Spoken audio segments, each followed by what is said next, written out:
Hey everyone, welcome back to Chicory's Travels. In this episode, we're going to carry over from the episode last week where we talked about 3 lessons learned and 1 regret. We're going to do the other 3 lessons learned and 1 regret from 6 years of being full-time travelers. Yeah, and if you miss the first one, you don't have to watch it right now because they really don't have to be done in any order. But do, after watching this, go back and watch that one because there are definitely 3 unique lessons and a unique regret. So, number 1. Okay, so the first lesson learned is all about planning, trip planning, and reservations. People always ask us, do you need reservations?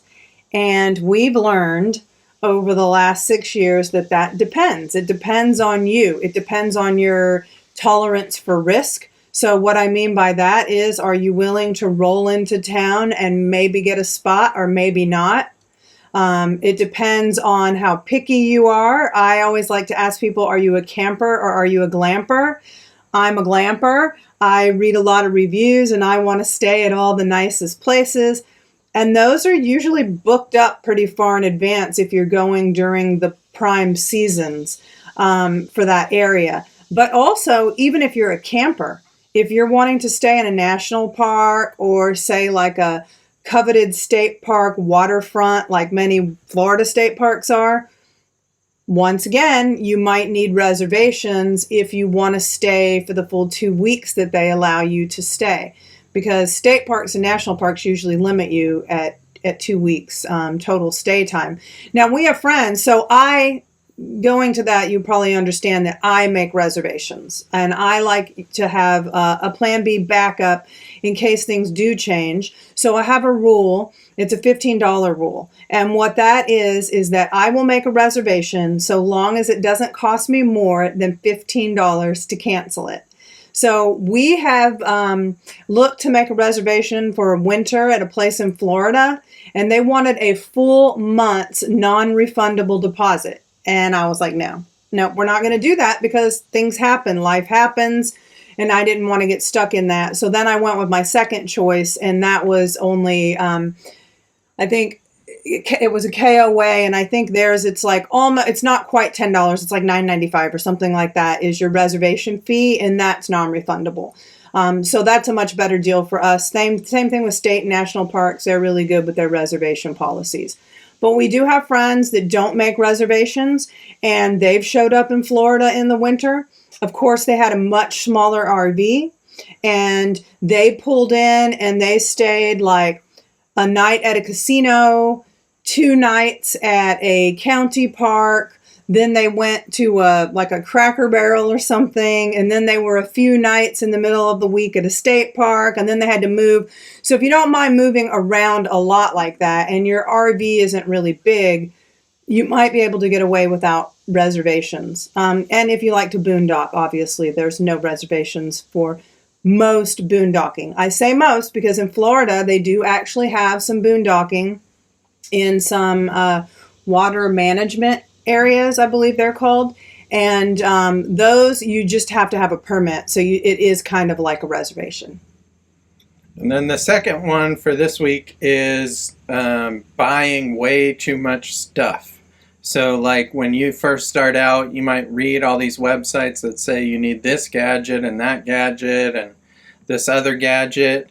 And we bought a lot of gadgets that we read that we thought we would need, and we didn't use hardly any of them. So, and that depends really on your style of travel and your style of living. So just because we say you might need something doesn't mean that you'll actually need it, because you're a little bit different than us and can do without it just fine. So we do have a video with the 5 things that we've had the whole time we've been RVing and we actually use.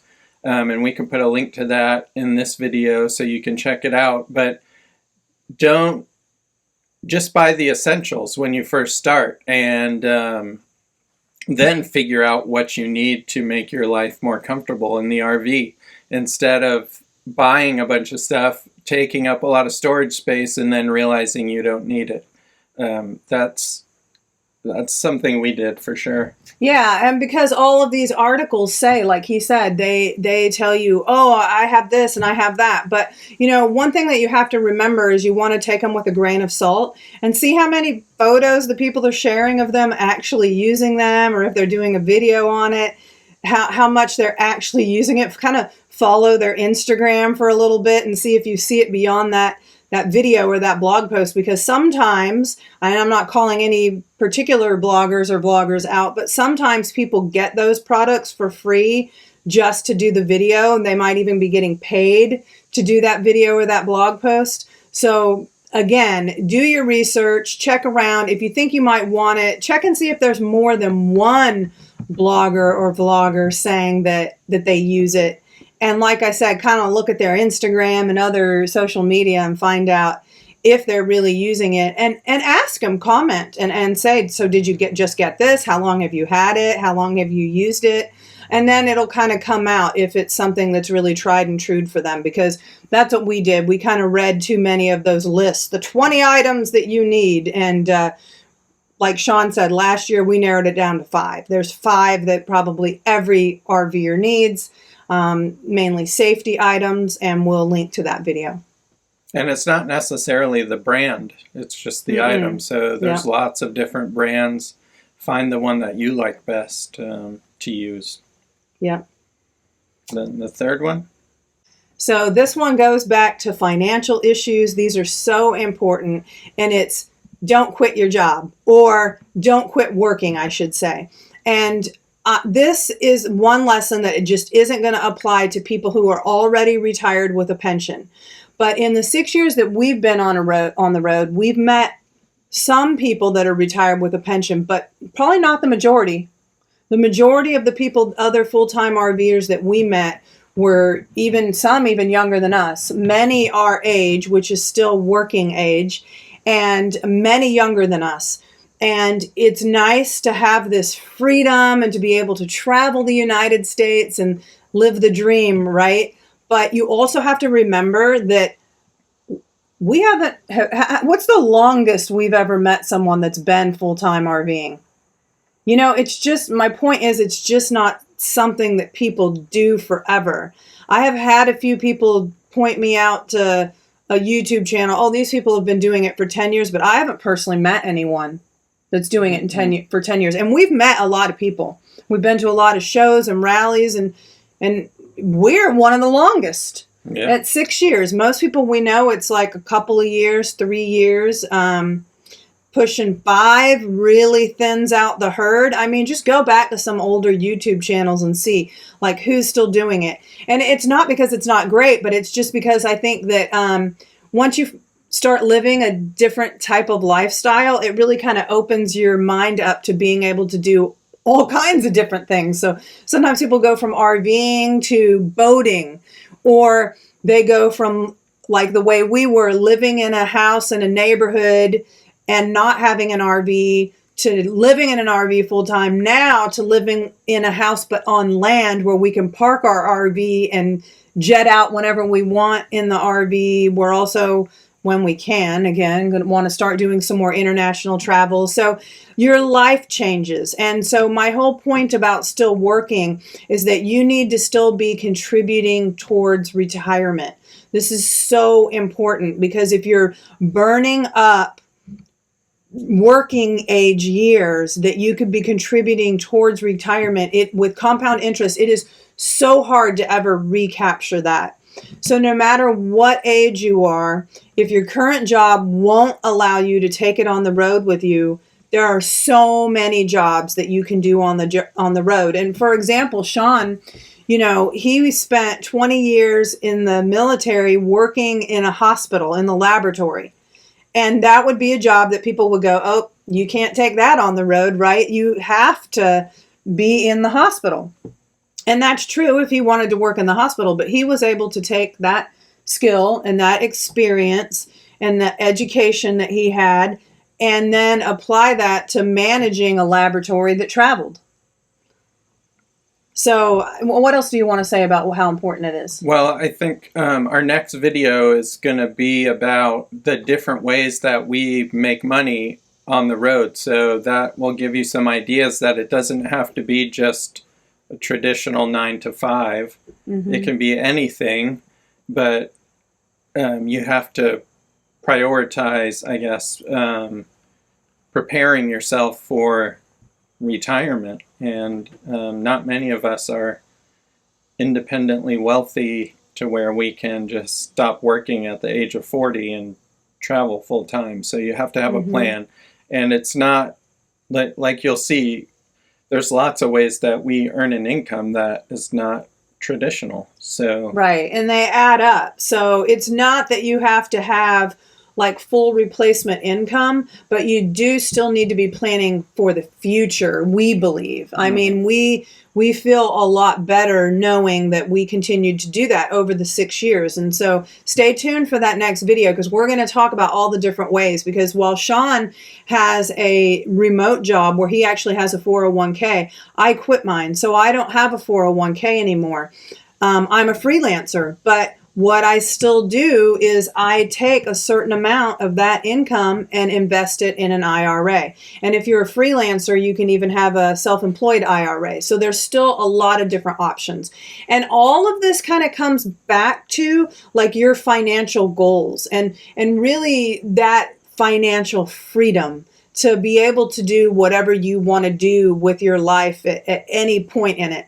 And I know a lot of RVers kind of push back, full-time RVers kind of push back on this idea of working, because they like to share that saying that nobody on their deathbed ever wish they had spent more time at the office. That might be true, but there's a whole lot of people in his grandma's retirement community that wish they had saved more money for retirement. So it's all about finding that balance. And in our program, we have a program, it's called Full-Time RV Finance. It's on fulltimерvfinance.com. And we actually have a whole module on kind of setting those financial goals and then parlaying that into your full-time RV life journey, and then still having it set you up for whatever the next chapter might be. Even if you don't know what that next chapter is, having the option for whatever you decide later that it is. And then the second biggest regret for the 6 years? Which is probably actually our biggest regret. Yeah. The other one was a regret, but it wasn't as substantial. This one was a huge financial kind of setback almost, and it was purchasing our first RV. There was so much wrong with that process for us. Yeah. Like, where do we even start? Yeah, it was a bad move all around. But the start of it was not really knowing what we wanted or needed, because we hadn't RV'd before. We hadn't had an RV before. And so the very first thing that we should have done was rent an RV. And I know a lot of people say, oh, it's so expensive to rent an RV. Well, you know, I mean, compared to what? Compared to buying an RV? No, it's not expensive compared to buying an RV.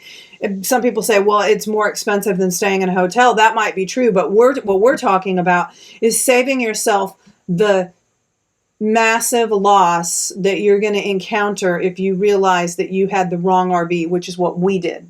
We realized that we purchased the wrong RV, and then when we wanted to get another RV, the second problem of that was that we financed it. mm-hmm. And we financed almost all of it. We didn't put enough down to bring us to where we didn't owe more than what we had financed. That's right.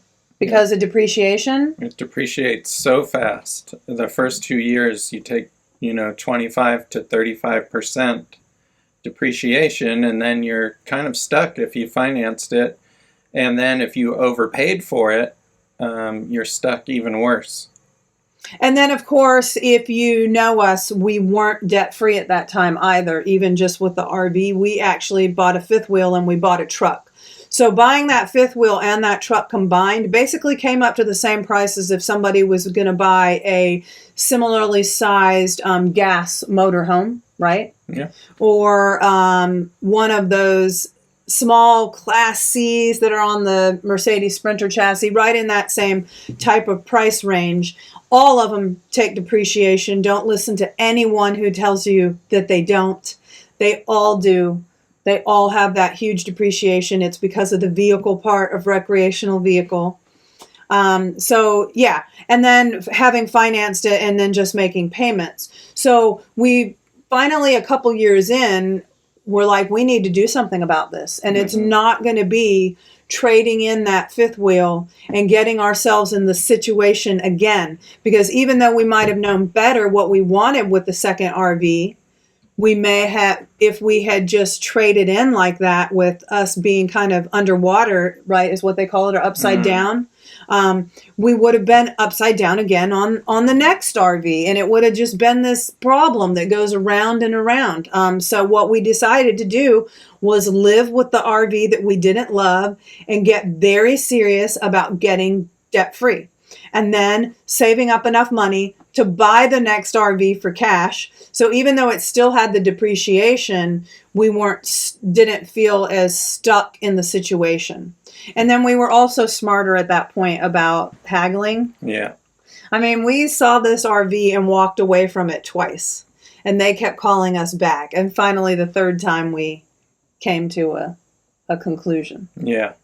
And renting is a really good option, especially these days, because there's so many companies out there that that rent RVs, that there's lots of incentives, I guess, or benefits that you can get by choosing a company to rent from, whether that's Outdoorsy or RV and Go or RV Share.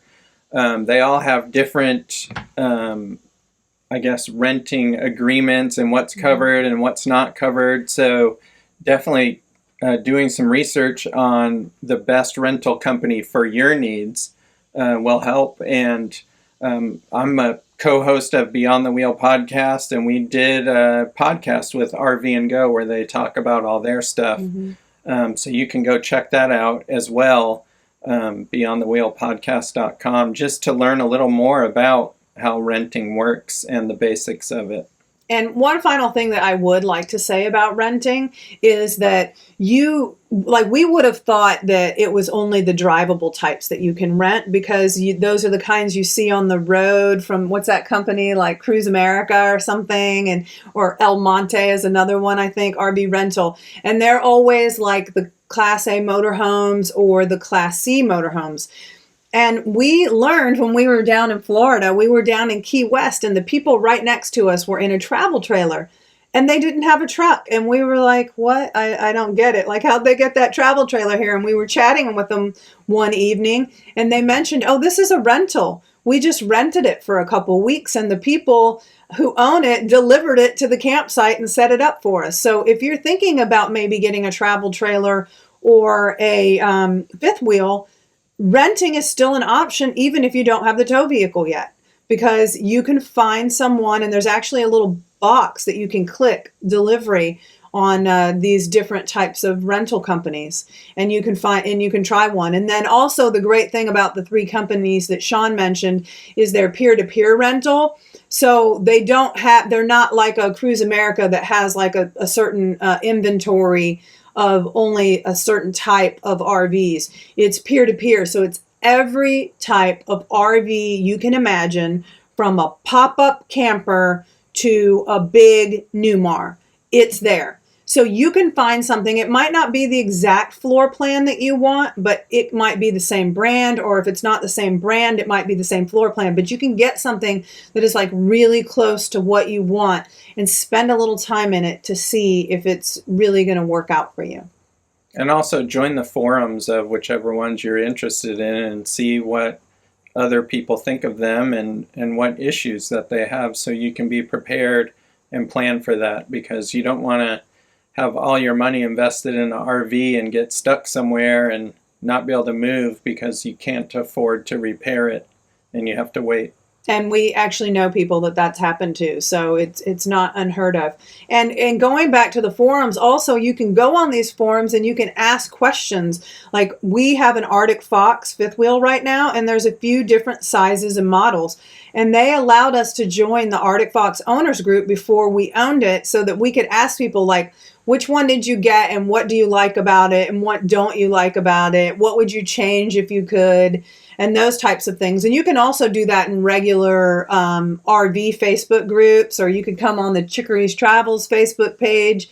And not only will we answer, but our other followers will answer and say, like, what did you like and what didn't you like? And we also did a video when we got this Arctic Fox fifth wheel. Before we got it, actually, the video was on the things that were like must-haves that time around.